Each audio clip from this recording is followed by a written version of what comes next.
Welcome back to Stories from the Ashes, where we pontificate on good books and the stories that define and refine us. I'm Amber, and I'm here with Amanda, per usual, and then our guests, Charlesa and Val.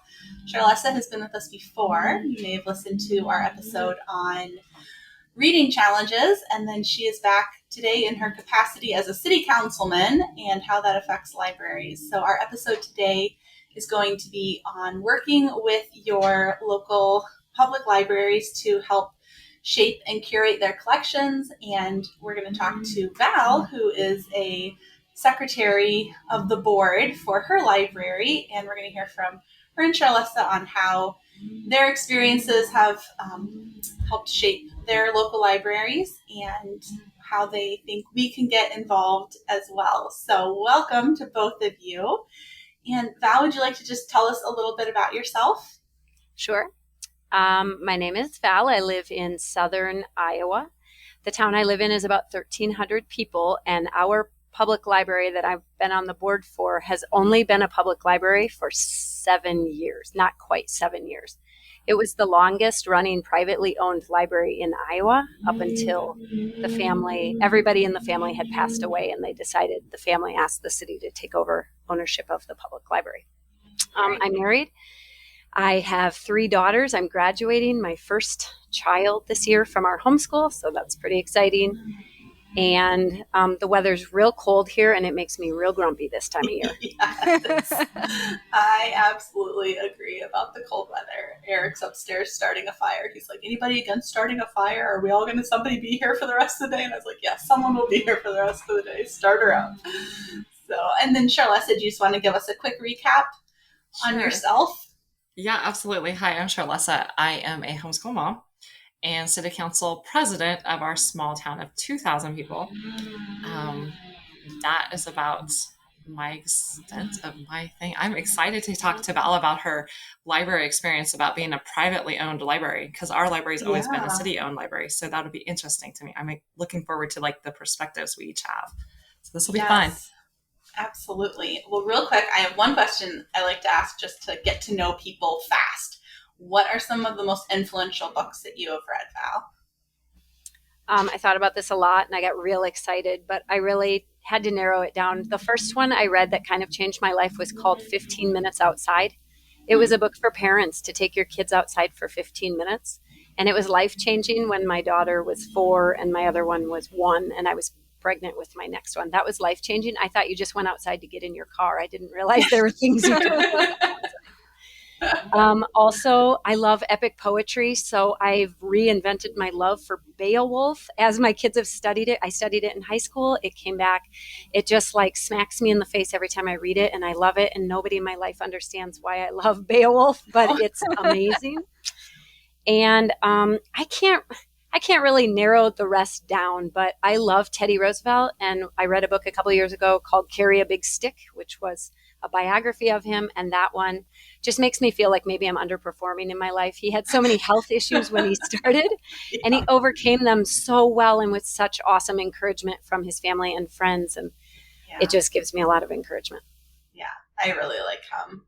There's a Messner biography on him, and I was amazed at reading through some of the experiences and situations that he navigated and how much they reflected current events. And I was like, man, there's a lot to learn from how he handled a lot of these situations.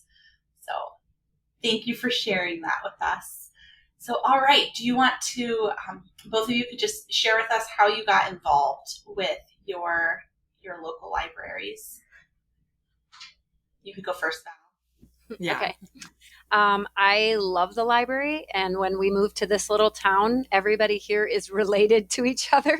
So when you move in as a foreigner, you don't have friends. So I found that my friends were among the books at the library, and the librarians, it was only open very, very limited all week long. So you had to learn the library hours, which was, I think at the time, 2 times a week for 2 hours a day during nap time, of course. So young moms, that's real hard, but I made it happen, and I went in there and I started utilizing the library. I've always used libraries. Even when I go on vacation, I find the public library and I go talk to the librarians because every place just is represented so uniquely in their libraries. It's like art museums to me. So I'm always dragging my family to public libraries and art museums. And then I walked in the door. Well, I've been on the board 5.5 or almost 5 years. And 6 years ago, I walked in the door and they said, we have an opening on our board. Would you like to apply? And I said, I don't know, because I still had little kids. But then about 6 months later, whoever they had on the board left the board. And so they asked again, there will be an opening in May or whatever. So that was another year passed. And I said, yeah, I would like to do that. So I filled out the application and city council approved me. And I went to the next library board meeting. They met once a month and that was that. Nice. So are you saying, am I hearing this correctly, that originally the library was only open like 4 hours a week? Correct. That was when it was privately owned. Is it open longer now? It is open longer now. We're open 30 hours. Nope. Let me think. Yeah, 30 hours a week now. So we're open every day of the week except Sunday. And we meet the criteria for a tier 3 library. So we are open in the mornings some days, in the evenings some days, and at least one day on the weekend. So that's some of the criteria you have to follow to get a certain tier level of a library. And so we have met all of that. Do tier levels affect your funding? It does. Mm-hmm.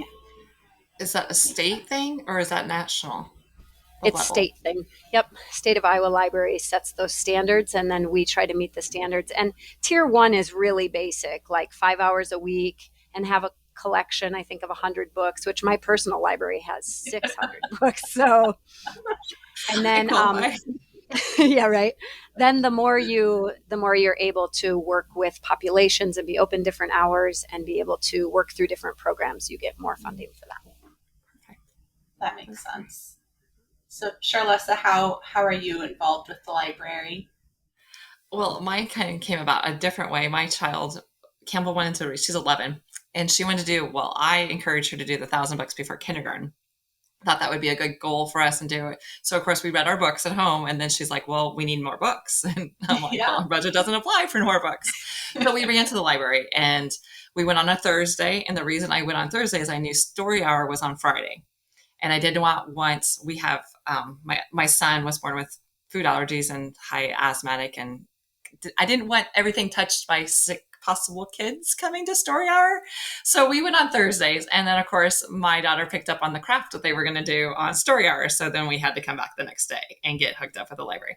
But that's kind of how it started. I said, I want to do these 1,000 books before kindergarten. And our library goes, well, we have that as a program. I'm like, oh, okay. Like, bad city council representative right here, because I did not know that. And I know I do your funding, and I didn't know that because at the point I was probably I was a fresh green city council member. So it worked out great. So I got to make friends, like you said, with not only the books, but also with the employees at the library.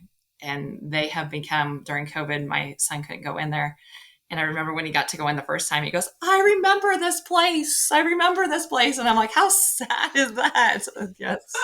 So yeah, that's how I got involved with our, and now that I'm coming off of city council, they have slotted me and penciled me in for some things. And I'm hoping I can still be involved in our library. So that's where I come from. So yeah, we're in Nebraska. So our entity, we have a different library structure, I believe, than what you all do, because I'm interested in that. That's why I asked about the states. That's interesting. So yeah, that is very interesting. So these are the libraries you guys have had experience with, or the small town libraries. Do you guys work together with other local libraries or with bigger state libraries at all, or are you pretty whatever that word is? Yeah, independent. Thank you. In your own little bubble. yes. Because we've only been public for the last 5 or 6 years, we were just working to get our tier status up, to get our funding up. So we haven't had a huge opportunity to work with other bigger libraries. We have larger populations around us, not like Cedar Rapids or Des Moines, but we have 10,000, 12,000, 12,000 around us. So those are bigger libraries. And we haven't quite had an opportunity to see what that's going to look like. But COVID actually made a lot of things possible, but not for us, because everything went online.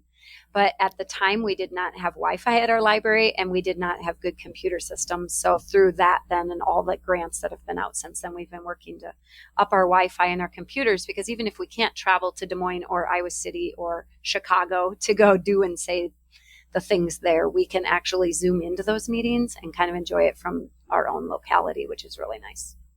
So, does your library participate in the reciprocity agreements in Iowa? Are you like at our small library in our town participates in reciprocity, so I can go to any other library who participates in that system in the state of Iowa? Yes, but I don't think we call it reciprocity. I think we call it something else, but I'm not sure, because turns out I'm only supposed to hold one library card in the area, and I own 4. Because they were like, you're only supposed to have the library card for your own library. And I was like, yeah, but you guys didn't have library cards for a while. And I've been trying to use the library for 17 years. Yeah. So we do have a program. It's interlibrary loan, where actually I can just ask our librarians for a book. And if it's way over in, Decorah or something, they can say, yep, we'll get that to you next week. And then it's charged on my little card that I rented an interlibrary loan. And then we actually work together with a teeny tiny small closet library in the city of Reesner, Iowa, where they pay us a little fee so that their people can have library cards at our library and be considered our own population of people. So that's the other program. So I know what you're talking about, but we don't call it reciprocity. We call it, I can't remember what we call it. We call it something else. Yeah. And you, Charlesa? Yeah, so we have the interlocal be able to rent or borrow books from other things. And the state of Nebraska, of course, we qualify for some stuff because they have the Nebraska Library Commission. So they're part of that. And so I would say that our librarians utilize that more than the patrons do. They use it for research. We're as a city, we're going through all of our code books and all of our manuals. And so on a city level, so they're also going through all their code books and their manuals and policy things. And so that's what they're working on. They're getting a lot of information from the Library Commission in Nebraska for that. So I'd say they utilize it probably more than we do and more than I do. I have never checked out something interlocal. I don't know if I've ever stumbled upon a book that I have actually needed that our library hasn't had. I buy clearly, but I don't think we have a really good library. So I'm fascinated with the 2 hours and only a few library books. I mean, that is amazing. And no computer systems. We have computer systems. Our library works with a local internet provider to provide internet in our building. We do a lot of outreaches that benefit everybody. And if you live outside the city limits here, it's $20 to get a library card. And so we can have a library. I could have a library card from a town down the road with no problem. So that's interesting. The two can only have one library card because, everywhere. Well, and who's policing that really? Right. No one is policing that. Nobody's going to tell you read too much from different libraries. Exactly. Well, and if I wanted to pay $20 to be part of the library that's like, 30 minutes away because they have something I might utilize, to me that's beneficial. That's one book for me. So when people complain, the non-city people complain or make mention of that, I'm like, that is one book that you are saving, by using the town that you come to anyway. You're just outside of city limits. You're not paying city taxes. So we have to somehow offset that. So that makes sense. So especially after your 17-year journey to try to find consistent library usage, Val, what's the value that you both have seen personally through being able to access a public library? First of all, I believe in reading a whole lot of different genres and different ideas because I live in a small town, which tends to put you in this funny little mental bubble. So I like reading books that will stretch me a little bit. And so libraries have always given me the opportunity for that. If I'm feeling lonesome, I can go find a friend at the library between the pages, between the covers of a book. Can I ask a question on that?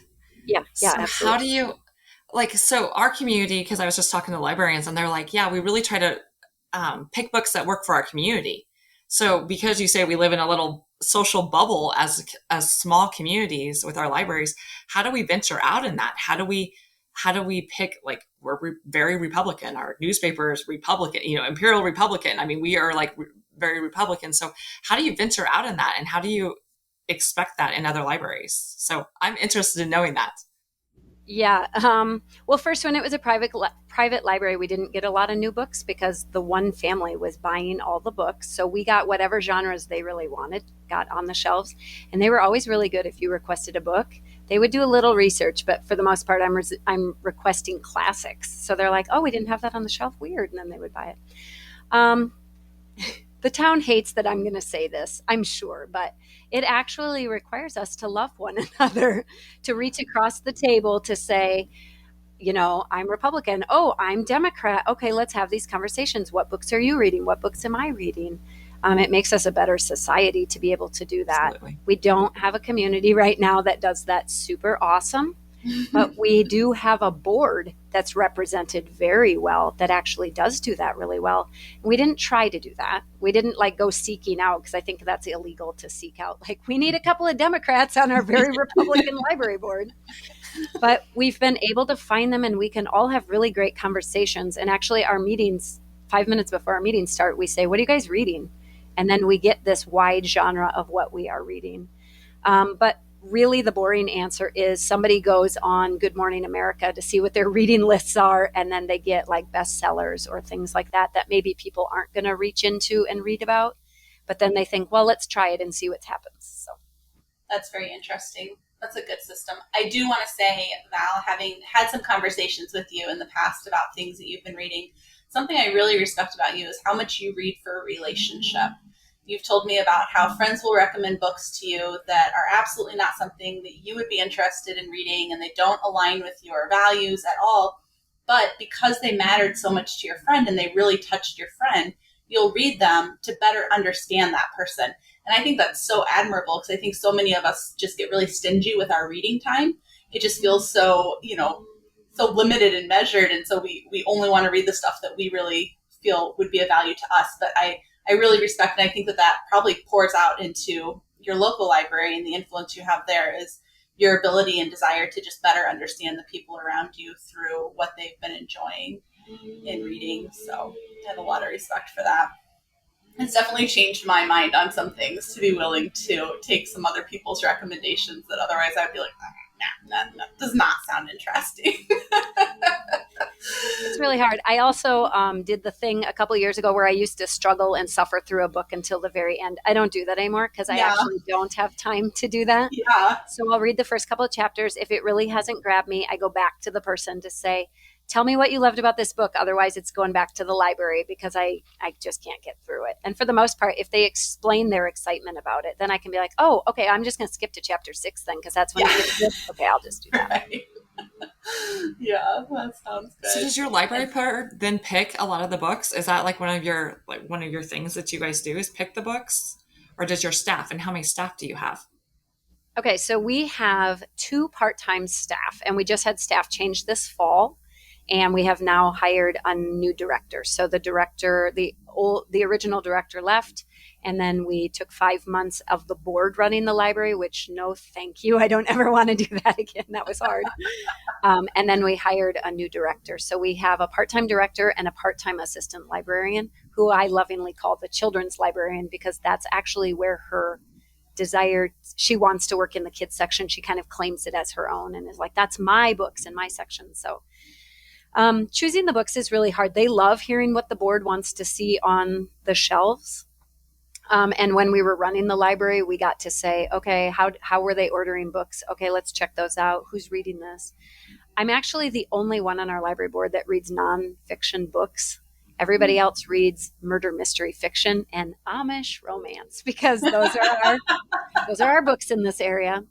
So that was really interesting, because you can tell what we read in our community because those shelves are stuffed full of books, and my little nonfiction area takes up 3.5 shelves out of it should occupy 9, and it takes up 3.5 because nobody wants to read those books apparently. Wow.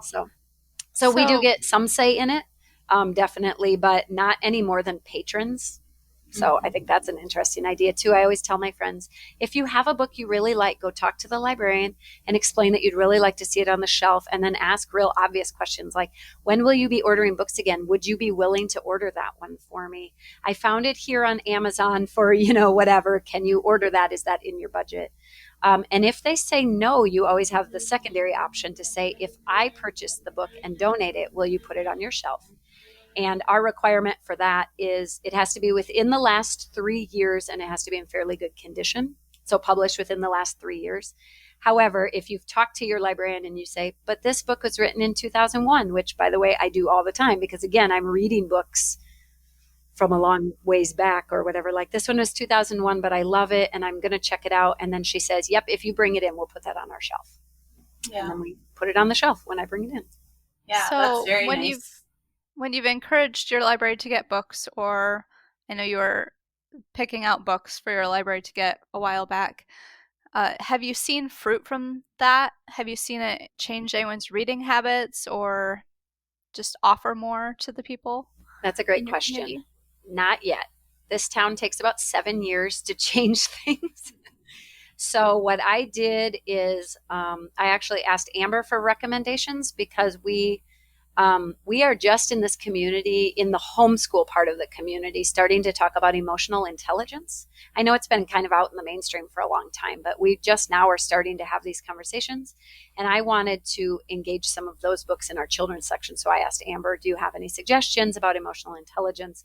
And that started a whole conversation within my friend group here about why emotional intelligence is important and things like that. So the children's books are always easier to get people to read because our children's section is tiny and people can read through those books really fast. I mean, when you're a mom and you've got little kids, and my friends have 3, 4, 5, 6, 7 kids. So when you go into the library and every kid gets to pick out 5 books, you go through a real tiny library selection real fast. Mm-hmm. So it's easier to help people find new books in the children's section. We're buying more of them, but the parents are checking them out a lot more often. And then if the parents and the kids like them, they'll recheck them out. It's harder in that nonfiction section where people are like, I don't want to read nonfiction. Yeah. Mm-hmm. Yeah. I love those books on emotional intelligence. And I've been impressed with whoever has been ordering for our library, because somebody definitely seems to think that that's important too, because they just keep getting new ones. And I'll go to request one and realize it's already on the on order list. But I was walking through my library the other day, and my 15-year-old will tell you that if anyone makes eye contact with me in life, I will recommend a book. And so I'm walking through the library, and I've got, my big stack in my arms, and this librarian that I haven't seen before is sitting at one of the desks that they have just in the middle of the library. And as I walk past, she asks if I found everything I needed. And I tell her I found a lot more than I was looking for. So yes, I'm all good. And I keep walking, and then I just I felt like I needed to share a book with her. And I go back and I'm like, I'm so sorry, but you made the mistake of engaging me in conversation. So I need to tell you about this book that I read recently.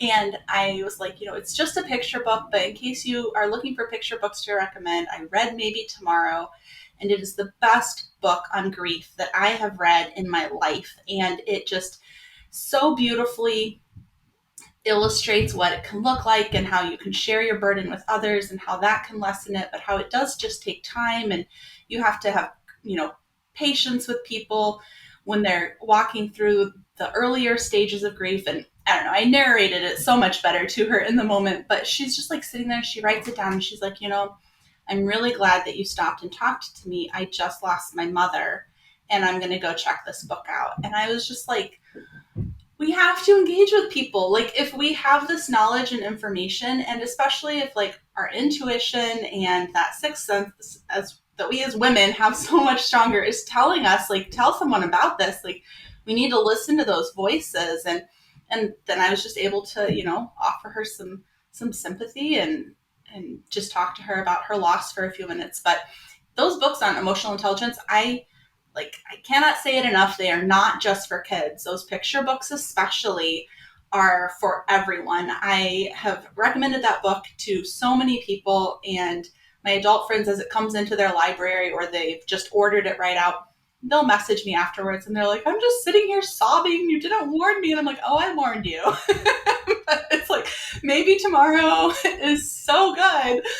But yeah, so I'm really glad that you've been able to add those books. And I, I, I wonder, with your children's section, when you say children's section, are you just talking about like picture books in middle grade, or when you say that with the size of your library, is that including like the YA section as well?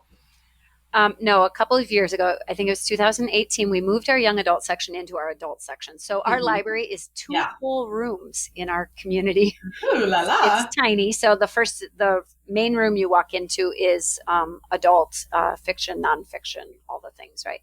And then you walk down this little hallway where the bathroom is. And then in the back room is juvenile and children's, both fiction and nonfiction.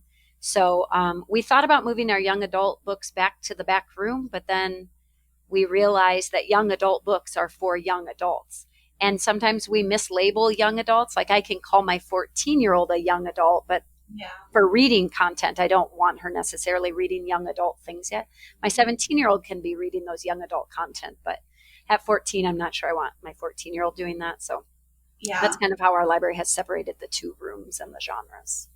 I really appreciate that. At our library, the librarians, like once you turn 13, they start marching you over to the YA books and marketing them to you because they contain main characters ages 13 and up. And so if you aren't really familiar having actually read the content of the books to know what's in them, it can just be like, oh, these are the kids that are your age. But it's like, no.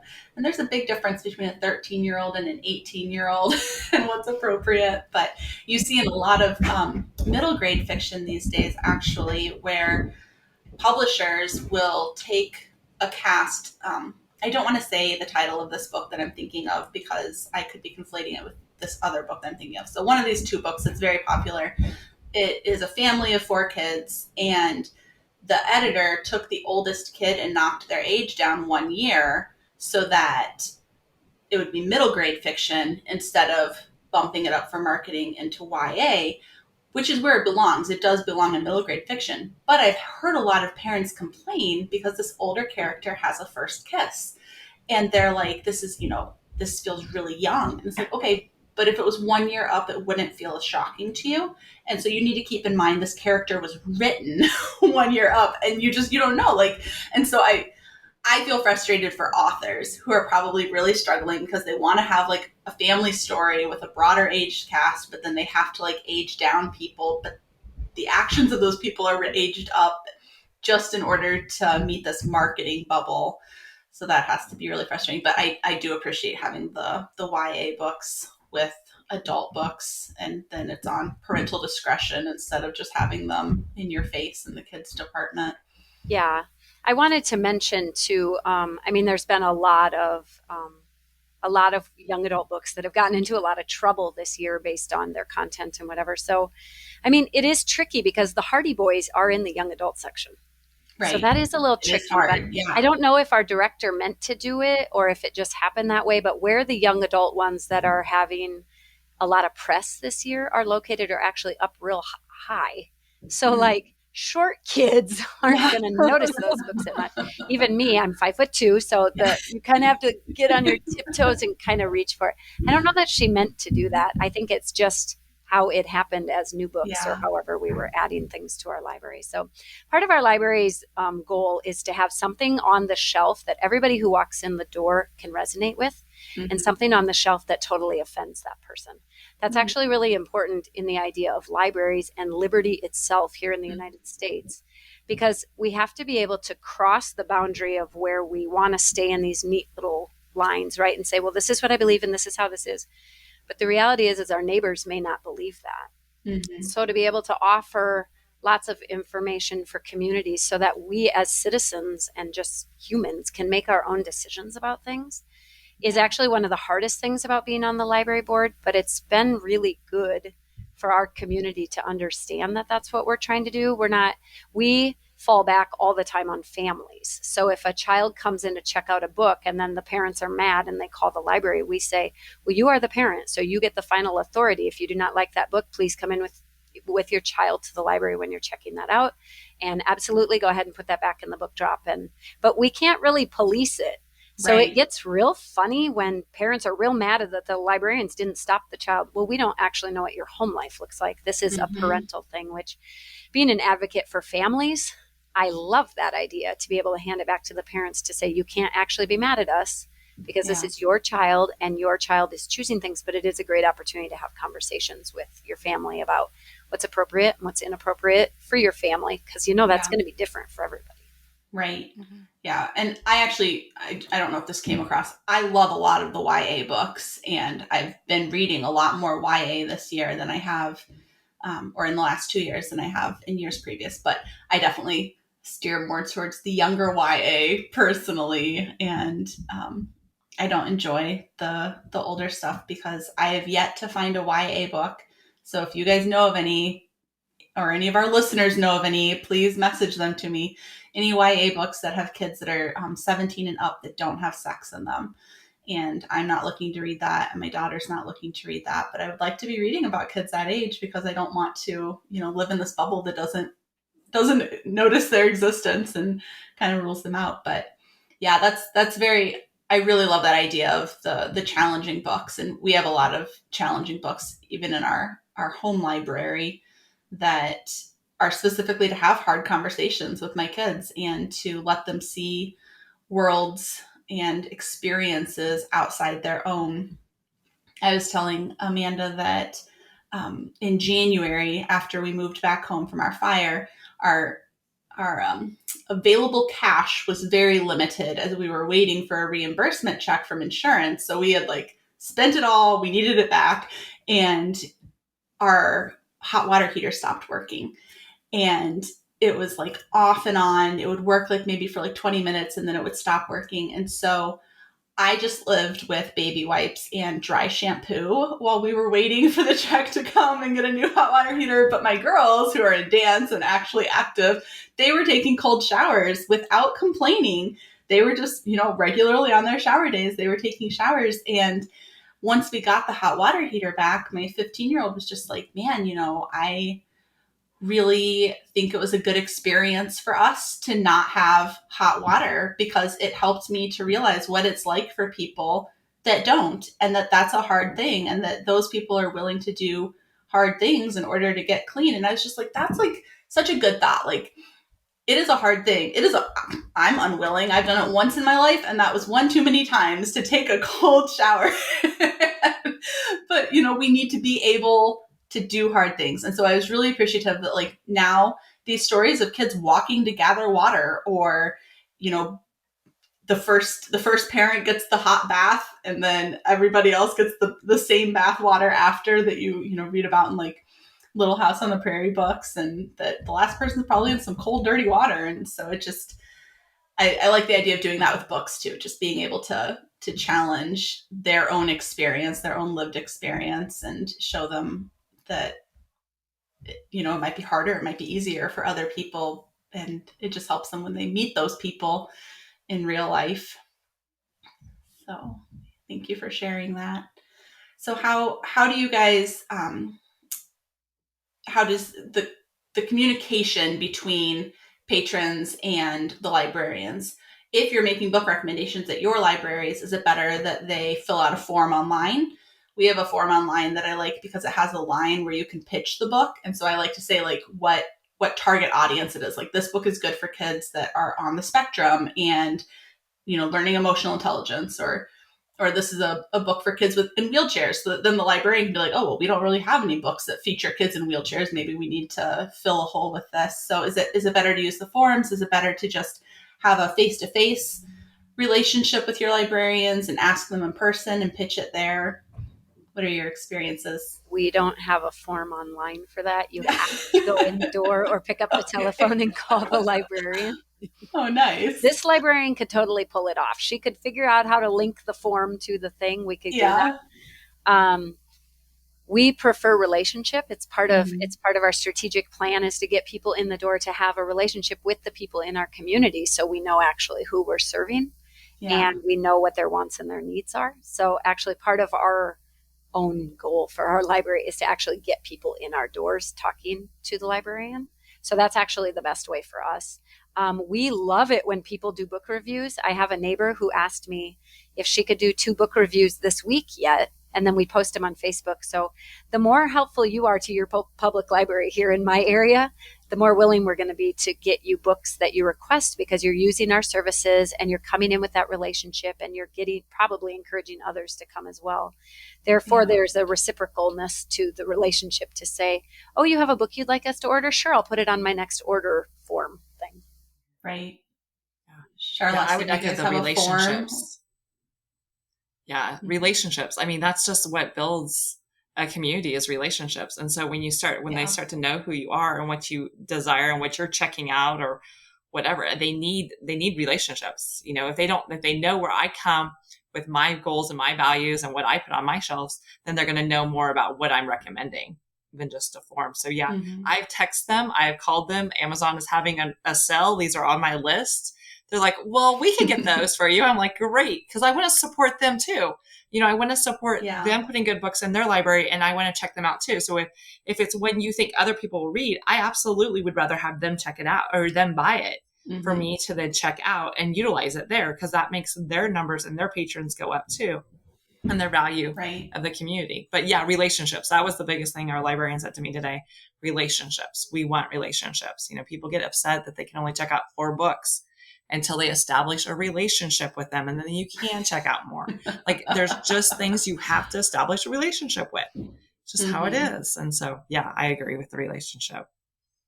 See, now I feel a little bit guilty because our library in the next town over is building a new library, and they're putting in a drive-up lane, and I'm thrilled about that. So I don't have to get out of my car, but that's not very good for relationships. Well, and there are other ways for that relationship. You know, if you just call and tell them you think they're doing a good job, or you put something on Facebook like, I really love this library, thank you so much for offering it. That's sometimes enough for some libraries to be like, oh this patron really enjoyed that. So that's a great idea. Yeah. So when my kids pass or any kid in our community passes 1,000 books before kindergarten, each 100, you get a prize. They give them something. And then at 1,000, they actually buy them a book, the book that they want. You can recommend, you know, whatever book the kid picks out. Then they put a personal note in there from each of the librarians. And it is so sweet. And then their pictures up there. So Campbell's pictures up there, Corbin's pictures up there with 1,000 books. But it created, and then they put it on Facebook. And so then you, of course, like every kid that gets their 1,000 books, and you celebrate them. And, you know, what better thing to let people see that? And so, yeah, I agree. Anything you can show that you appreciate your library helps. As a council member, helps me go, people use our library. They want our library. This is what our library is doing. And I didn't know they were doing 1,000 books before kindergarten. Why did I not know that? Because they hadn't publicized it. They hadn't got it out there. And so, yeah, it helps me to know that people are utilizing the library. So, can I turn the tables, Charlesa, on you a little? Yeah, absolutely. Okay. So what happens when you have city council members that do not like the library, do not care about literacy, and think it's just a big waste of city money? I would say we don't have that in Imperial. So I don't know like personal experiences. And we've never had to cut our budget. Our growth in our community has allowed our tax money actually, we never had to increase our levy. So we're very unique for rural America, really, that we are still growing. And we're like, so because of growth, our taxes go up, our revenue of taxes go up, not because we've asked for more money. So we're a little bit different. But there's definitely issues in our community that each of us value more than others. Like my kids swim. My daughter is a competitive swimmer. And so I value the pool to the point that my daughter on a daily basis has asked, has the city manager, has he fixed the pool yet? Is he putting water in the pool? I'm like, Campbell, chill. It'll happen. You know, like take a deep breath. But that, you know, we all have our different, priorities as a community. I would tell you, you have to be vocal. When you show up to a city council budget meeting, if you show up to a city council meeting where that's being discussed, you have to be vocal. Our librarian, the head librarian, comes to every city meeting, every city council meeting. She sits in there. She might leave a little bit earlier, but she sits in there. So she is also a department head. So when we have department head discussions or reports, I ask her, hey, Miss Beth, do you have anything you want us to add? Nope. Or, oh, that roof's still leaking. Whatever it be that she wants to talk to us about, we have a line of communication with her. But I would tell you, because you have patrons and you have a board, that board better be there, because they're the ones that are passionate about that program and that department. So when you show up and put your face, if you call me and complain, that's one thing. But if you show up, that speaks volumes to me. Yeah. So as a council member. Okay. So that's good. Yeah. So rally around them, make them come to those budget meetings, make them do that. Yeah. So and nothing better than sitting through a 4-hour budget meeting. Who wants to do that? They're great fun book, right? Oh, that's funny. So Val, having come from a private library into a public library, does your book calling look a little different than other libraries? Like when you remove books from the shelves and make space for other ones? Or do you guys still have a lot of space so you're not getting rid of many books? Or what does that process look like? Yeah, we're still refining it. So when we initially started as a public, about 18 months in is when I joined the board, and that's when we started weeding through the books. Mm-hmm. We had some new books, but the majority of our books were from the 70s, 80s, and early 90s. That's when the family was both working and they had lots of money and they were pouring it into the books.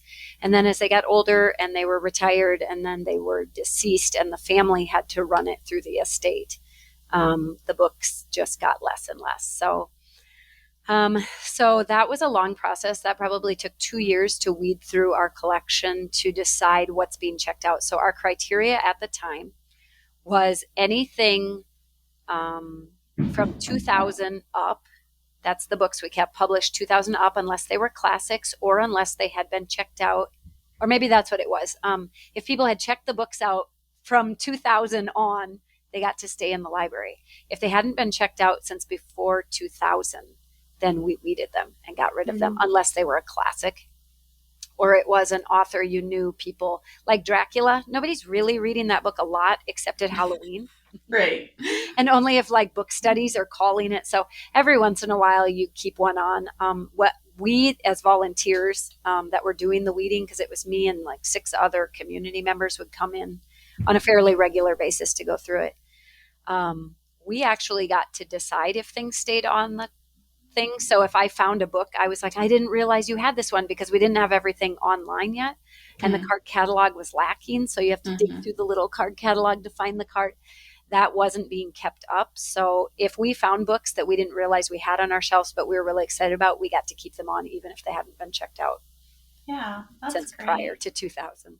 Now our process is a little different because we do have our whole collection online, and we've been through that process now 3 times, I think, in 6 years. Every 2 years they go through to weed. And now, of course, we can click on our computer and print a report of books that are in the system that have not been checked out. And then we can just decide from those. So we were real drastic in weeding initially, because as we took it on, we knew that the community wanted newer books. People weren't using our libraries because people want new books. They want the books that are coming out right now. They don't want ones that came out 25 years ago. Yeah. So now our criteria is published within the last, or checked out within the last 5 years. But it's still at discretionary to whoever's taking the books off the shelf. If they look at it and go, it has been checked out, but it didn't look like it looks like it's in bad shape, or it looks like they checked it out and then brought it back right away, like they didn't read it. Probably not going to keep it on the shelf. Because we have limited space, we have to be real aggressive with our books, because we want to make sure that what's on the shelves is actually moving in and out of our library. Right. Yeah. So the best advice is if you want to keep books in your library, you check them out. Because then they pop up on these have been checked out, so don't touch those books. Yeah. Our library has an award winner section that I think they kind of like combine their vintagey books in with. And we had a major flood that it was, at the time, it was the single largest library loss in United States history. And so we did not have very many, like basically if it hadn't been checked out, we lost it. And so I've been surprised at a few of the really old books that I have found on the shelves, but they're just like mixed in with the normal books. So like in the art section, and this one just like I can't figure out why it's here, but in the art section there's the James Dougherty illustrated giant book on the Gettysburg Address, which is amazing. And yes, it's very artistic, but it really should be in a different section.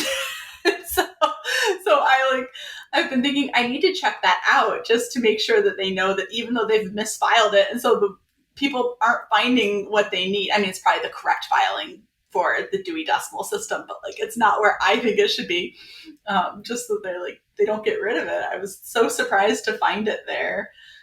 But I'm sorry, were you going to say something, Charlesa? I just wanted to know what your budget was, Val, as went from private to public. How did that switch? That's fascinating to me. So I'm all for it. We had to pass the thing. The taxpayers had to vote to say that they wanted the library to go public.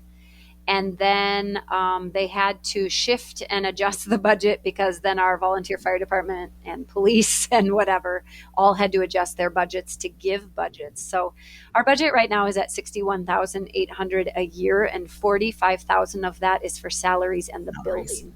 So that does not leave a lot of money for our for program. It doesn't leave hardly any money for programming, and books gets real dicey too.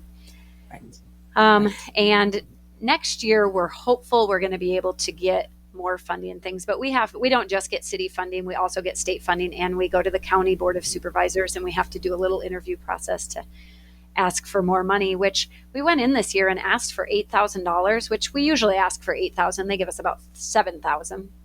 And then I realized the library 12 miles south of us asked for $70,000 and got $65,000. And I thought, again, underperforming, we should ask for like huge amounts just to see what they hand us. But I feel like we have to have a really good organizational plan for what we're going to use that money for. And the benefit to being in a tiny building is actually we're incredibly limited. We have to keep utilizing the park. And so we don't need a huge budget yet. And they've been throwing around ideas to build a new building, but they keep saying, for 17 years I've lived in town, and they keep saying, that's probably 15 years away. In fact, they just said it in January. Well, maybe in 15 years. And I was like, that's never going to happen. That's their way of saying that's never going to happen. So, right. So we have a really small budget because $45,000 takes up salary and keeping the building in fairly good working order, and it is a tiny building, so the majority of that is just salaries.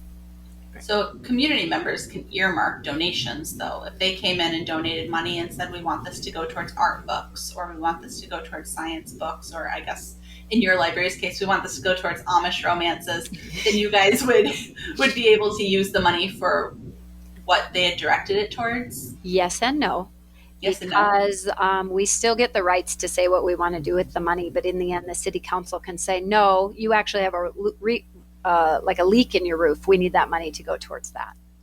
So yes and no. If we had a Friends of the Library, which I don't know how to convince anybody in this town to come up with Friends of the Library, but Friends of the Library is a nonprofit organization that supports your local library, and they become a 501c3, which means then any money given to you is a tax write-off. But if you hand money to a public library, you might as well just hand money to the city clerk and say, here you go, use it for whatever. Yeah. Because it goes into the main general city budget. So yes, for the most part, they're going to say, oh, you got a donation of $200 for children's books, which we did get this year.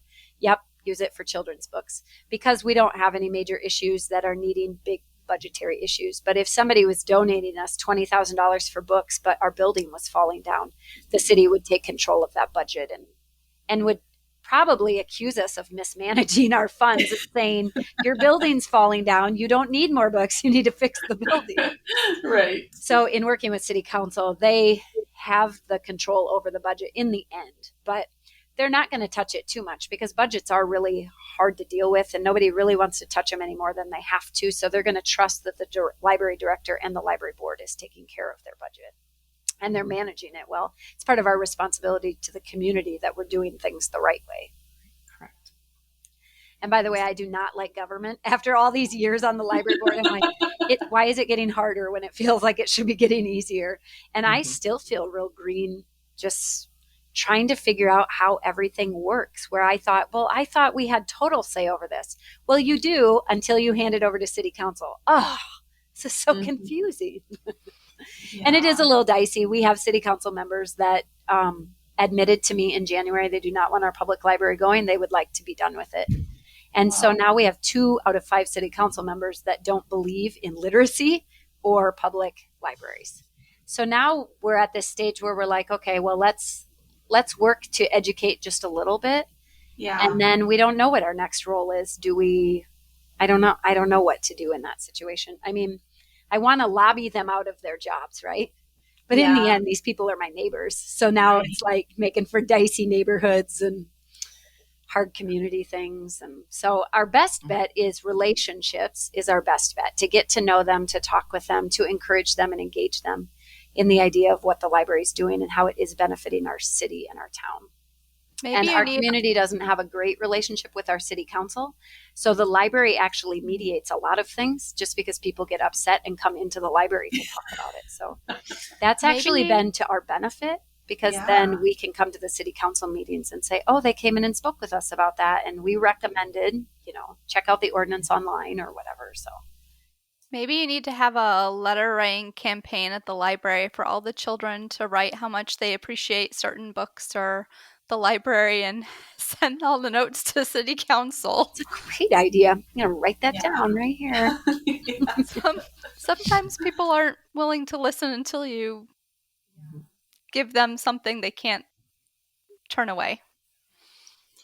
And as a council member, you don't turn away those kiddos. I mean, like when the kiddos come and present on Tree City USA, like they do in Nebraska here, and when they came and asked us to put a skate park in, and they said, have you considered? And we're like, no, what do you want to do? They're like, well, we'll raise so much money. And I remember looking these kiddos in their face going, okay, we'll give you the $100,000, but you have to finish it. And they came up with $150,000 in addition. So, I mean, it was $250,000 like they raised themselves. So heck yeah, we're going to go cut that ribbon. Heck yeah, we're going to go cheer them on because the kids did it. So as a council member, I got to see, those kids and any patrons coming in and talking to us means the value. So I'm sad that you're all council members are that way, because we're not. We're sometimes 4 council members and 1 mayor, and we're a little bit bigger than you guys. 4 and 1 mayor. Yep. Yeah, and it's just sad that you guys have the prime opportunity to take over this entity. I mean, we own our movie theater, we own our library, we own a skateboard. I mean, our pool. I mean, a lot of things in our banner, our nursing home, and our assistant living is owned by the city. So the only thing that's not is our hospital. And so that's I think incredible. maybe Your town is 2,000 people. Your town is 2,000 people. Mm-hmm. Good for you guys. And we're still growing. And so that, like I said, we have huge property taxes in Nebraska. That's where we get a lot of our funding. I mean, Nebraska is known for that. So that's where it's coming from. But we have growth. So we haven't had to ask for levies. Our levy hasn't gone up. And so our firefighters do not have to ask. I mean, we've got them a new building. Our police department has 4 officers, So I haven't had to cut a budget, but I would probably hold on pretty tight to the library and to our cops, because I know people are like, well, no, please. I'm like, well, you want them when you need them. We can't get rid of our libraries, in my opinion, because you want that when you need it. You can't get rid of your police and your fire because you want them when you need it. So, yeah. Mm-hmm. Well, one of the things people say often, actually, is why do we need a library if everything is online? Which I think there's some value to that. But have you ever held a book with real paper in it, with the written word on it?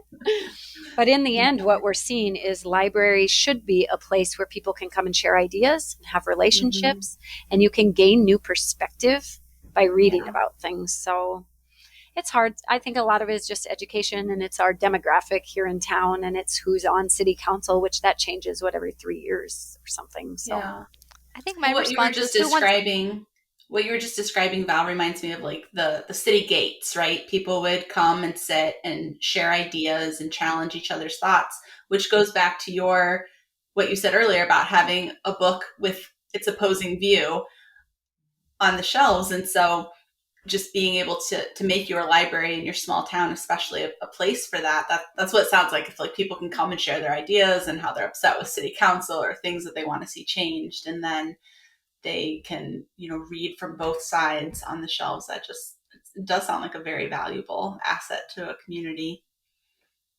That's what your little kiddos need to write into the city council about. Amanda, were you going to say something? I was just going to say that my response would be, who wants to hand a Kindle to a 3-year-old? Yeah. I mean, maybe adults can just read stuff online, but you're not going to hand your little kids devices and be like, read. Not a sustainable option for children. Yeah, it is a very different experience. Indeed. So, final thoughts on advice that you would give people that want to become involved with their local library, or involved with the book selection in their local library, or the running of their library.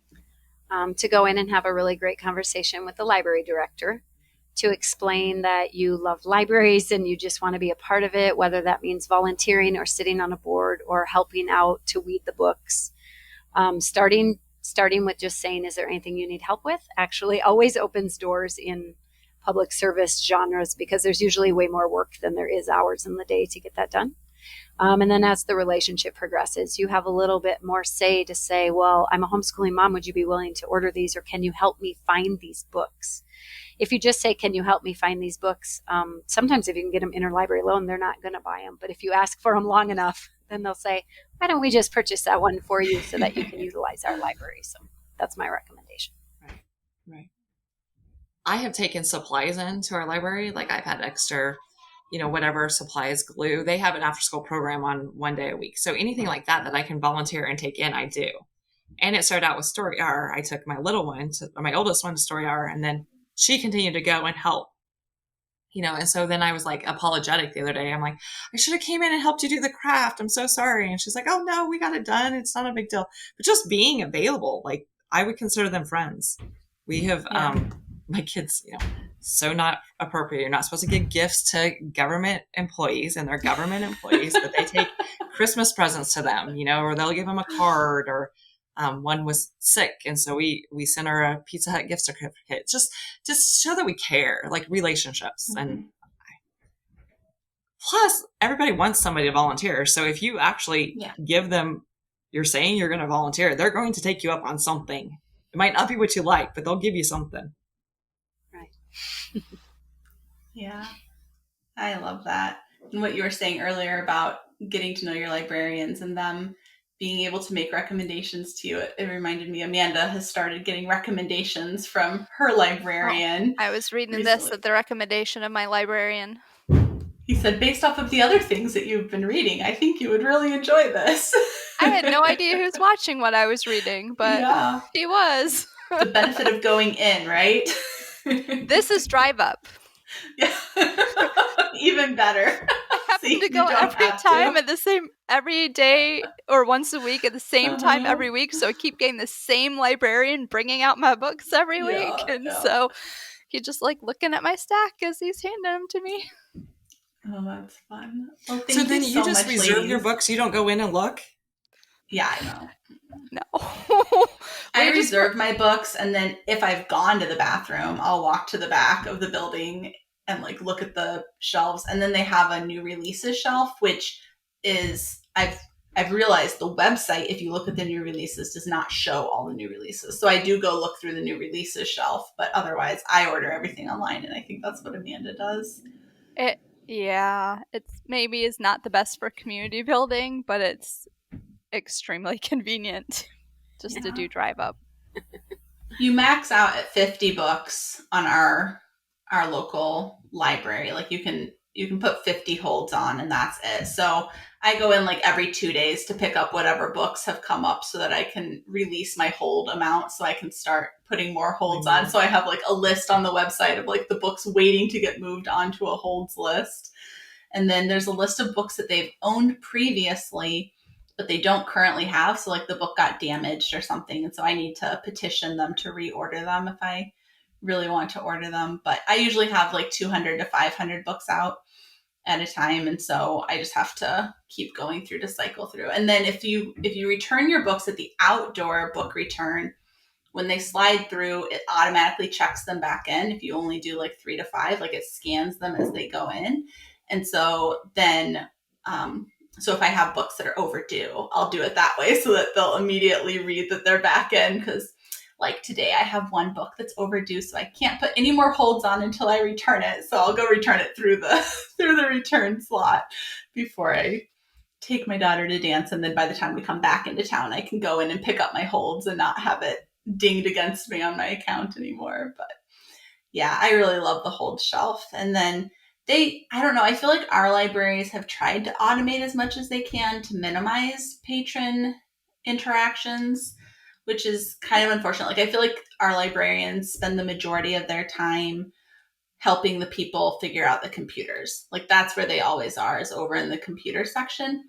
But I try to, like, if I buy a book off the book sale rack and take my $2 up, I'll make sure to make small talk with whoever's there, or I'll go, if I really loved a book that I read and returned, I'll go up and tell them about it before I put it back in the return, so that they can hopefully recommend it to somebody else. I think they have been moving to automate things, and I think that some of the librarians don't like that because they've got, self-checkout kiosks. And so if you go to the self-checkout kiosks, a lot of times they'll make conversation when they see people there, because it's like, well, now I don't get to talk to people because they're all doing their self-checkout. Yeah. We have 2 checkouts up at the front desk, but then we have one like in the middle of the library. So like, which is right next to the hold shelves. So like, if you just grab your books off the hold shelf, you can just check out and leave and not have seen anyone. But I always try to say hello and goodbye to the librarians at the front, so they at least register who I am. And like I said before, if they make the mistake of engaging me in conversation, I will recommend a book. So Great. So there's that. But thank you so much, Val and Charlesa, for coming and sharing your experiences with us. And I feel like I understand a whole lot more about how some of these small libraries work. And I think it also is a good encouragement to continue building a home library where I will have control over what is available and accessible to my family when we need it, in addition to being able to use the public library. And in case we're ever in a situation again like the COVID shutdowns where no one could get anything out of their libraries. And I know a lot of families were like